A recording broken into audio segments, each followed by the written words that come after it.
Welcome back, Spurs fans, to the Scott Hepler Football Channel. Today we're doing our preview ponderings where we're going to discuss the upcoming match between Arsenal and Tottenham Hotspurs. We got a North London derby on the docket for Sunday, and it's a big game.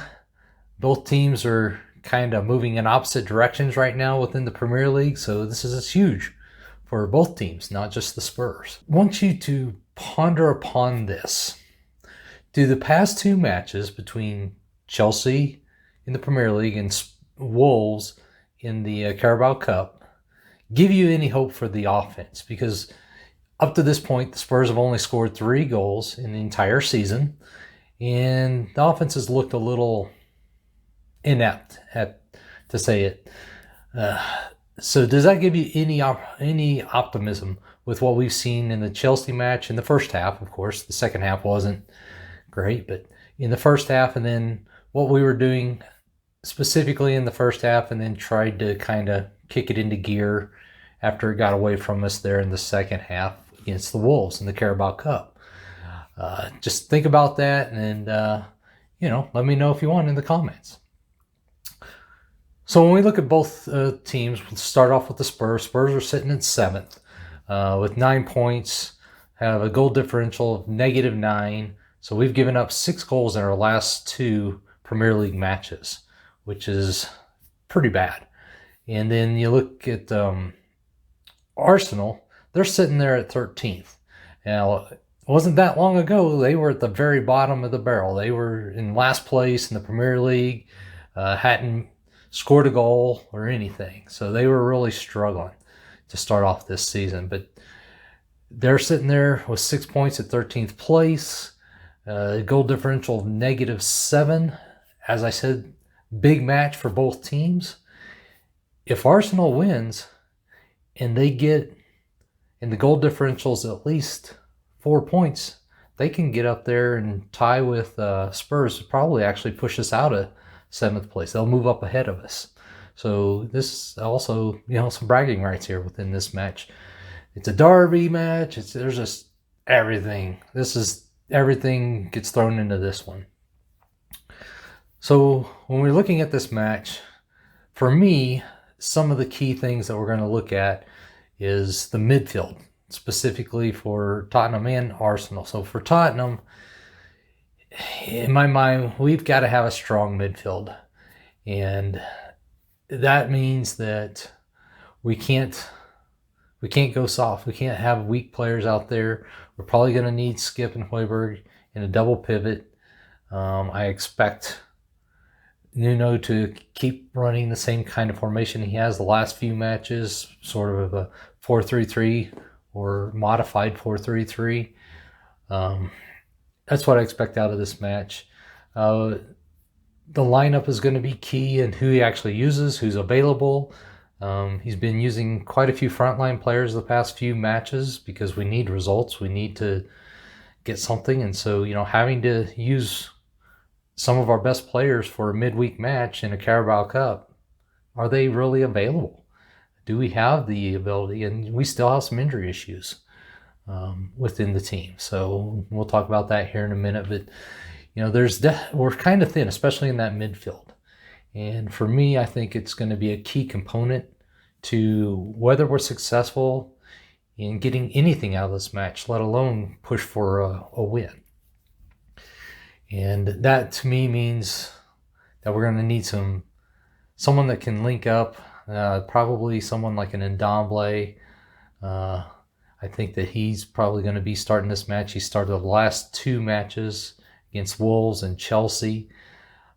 So I think that's definitely something that we may see if he can go, if he's fit enough to go another match. That'd be 3 matches in a week, roughly.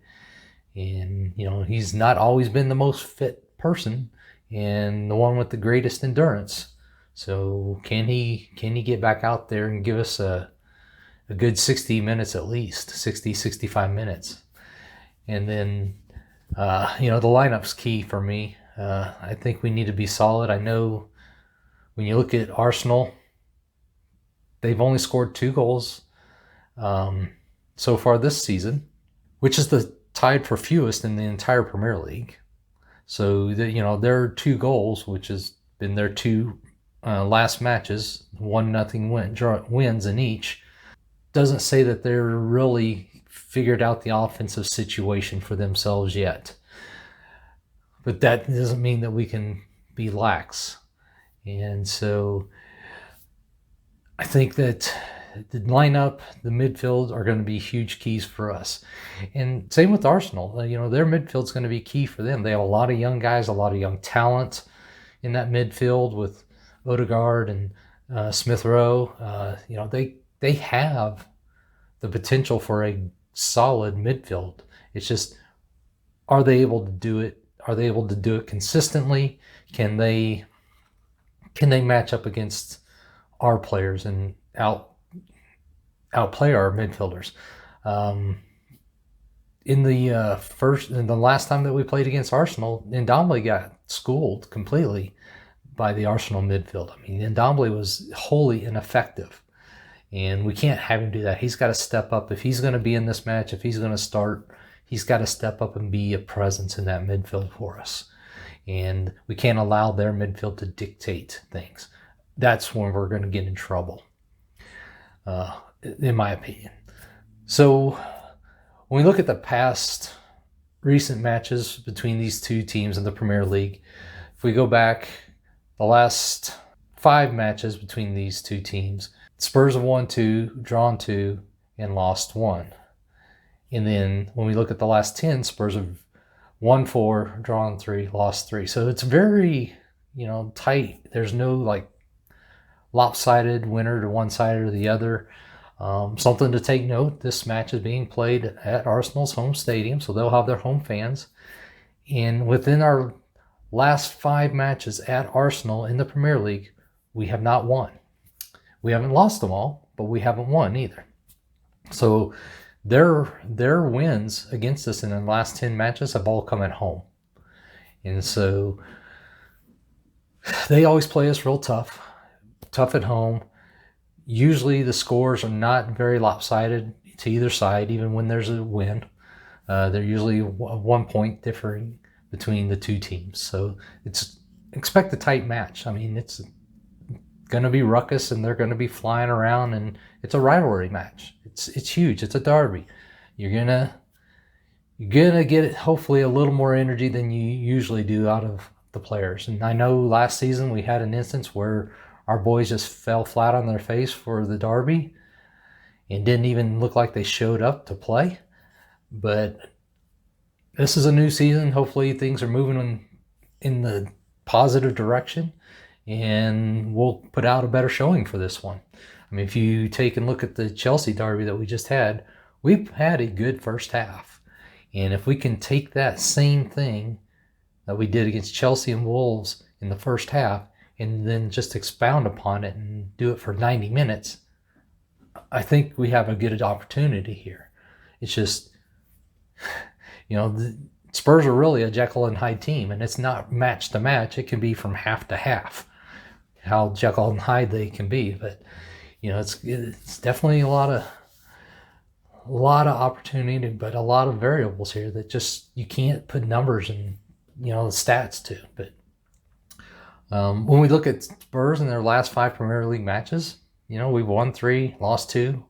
Our last 2 recent matches are our losses. When you look at Arsenal, they've won 2 and lost 3, but they've won their last 2 Premier League matches. Something to take note of in Spurs' last 9 matches, and that's all competitions, they've only outshot their opponent twice out of 2 of those 9 matches. So we definitely are struggling, even with a better offensive performance against, at least showing against Chelsea and Wolves. We're still not, our shots are still fewer than the other teams. We're giving the other teams a lot of shots. We're probably giving away 15 to 20 shots a match to the other opposing side. And that's not good. We're the only team in the top 10 to have less than 5 goals that we've scored. And we're the only team in the top 10 with a negative goal differential. So that we're even in the top 10 at this point is pretty amazing. When we look at Arsenal, they, like I said, they've won their last 2 matches, but those were against the 19th and 20th place teams in the Premier League. I mean, they're 1-0 wins. They didn't blow the team out. Even the Burnley match where they won, that you could argue that Burnley really deserved a draw, if not more. Don't know that Arsenal exactly earned that win, but they pulled it out. I mean, same could be said for some of our first 3 matches that we won. Did we really deserve some of that? Couple of those wins? Maybe not, but it's arguable. I mean, you can't just discount everything. One other thing too, Arsenal, they're tied for next to last in goal differential in the Premier League. So one thing that I think is a potential issue for Arsenal and an advantage for Tottenham is Arsenal's defense. They seem a little suspect, especially in the middle. There's going to be opportunities there for us, and it's going to come down to, can we have a more free-flowing and interactive attack like we were doing against Chelsea in the first half, and then also Wolves in that first half where we scored 2 goals in very short order and got out on the front foot and just didn't put it away like we should have.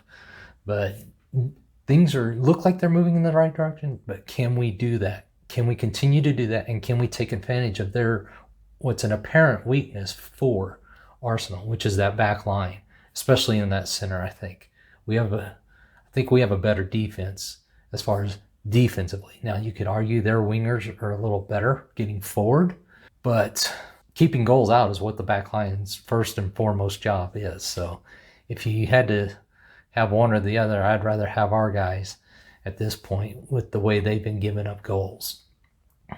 So, we're going to talk about the lineup that I think Nuno will do in another match, but there's, like I said, there's still some injury issues for us. Bergwijn, at the time of recording, Bergwijn, Sessegnon, and Moore are still out, to my understanding. And that's some options that we could have. I think Hill has earned the right to start this match if he's fit enough to do so. With his past couple performances, he's looked very good, very engaged and active on that front line, and I think that's a guy that we definitely should have in the lineup. But yeah, it is a derby. It's a rivalry match. It's hard to really gauge what's going to come out of this match. You can't just say, well, they've been playing well, we've been playing poorly, or vice versa. Just trends and stats just kind of go out the window with these kinds of matches. But we've got the upcoming matches against we got the Conference League match during the midweek, and then the next weekend we have Aston Villa. But after that, we have an international break from the 4th through the 13th of October. So, that's going to be an opportunity for us to get some of our people that have some nicks and dings healed up. But we got to kind of ride out the rest of this time and get some results. We can't just let things fly by us. In the Premier League, we either win or we lose right now. We're either good or bad. But we need to get some results, whether, occasionally you get a draw or something instead of a loss, pull out a draw. That would be great in these next few matches. But looking at this, gosh, everything that I looking at the history, the stats, the metrics and whatnot, it tells me that this is probably going to be a draw. Maybe, depending on how bad we play and depending on the lineup, it could potentially work into a loss. I don't feel we're going to lose, but I feel this is more of a draw. But I'm actually hopeful for a win. And I'm going to go with hope more than reason this time and say I think we'll get a 2-1 win. I feel more likely that we'd end up with a draw. But hey, I would take a draw going into their place, coming off back-to-back 3-0 losses, and get a draw coming out of that, and then move into the Conference League and then the final Premier League match before the international break. I think that would be some momentum for us, definitely. But I don't know. Y'all let me know what you think. If there's something that we talked about here that kind of strikes a chord or gets you thinking, gets the wheels turning, even if you don't agree with it, hit that like button. Let me know that I'm at least, coming up with some key things or interesting things to think about and ponder upon and whatnot. But, hitting that like button helps me know that I'm at least hitting the points that sometimes people aren't necessarily seeing, or seeing things from a different angle. But let's hope for that win. Let's go for a 2-1 win, and come on, you Spurs.